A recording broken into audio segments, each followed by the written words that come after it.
Little Bluebird, the magical wings of helping each other.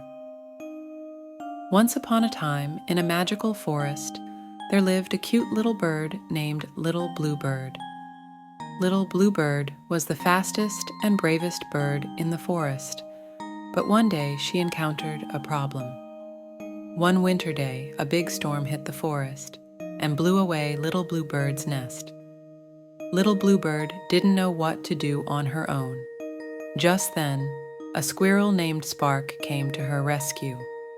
Spark said he wanted to help Little Bluebird. The two little friends decided to work together.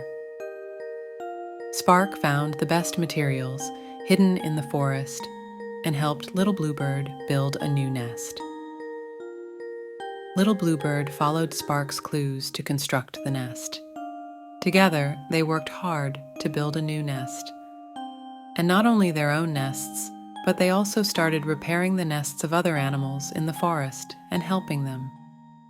Slowly but surely, the forest came back to life, and when all the animals came together, Little Bluebird and Spark discovered the power of helping each other. Now they knew how important it was to work together and support each other. And so Little Bluebird and Spark became the heroes of the forest. Their story of helping and solidarity would be told in the forest forever. Good night.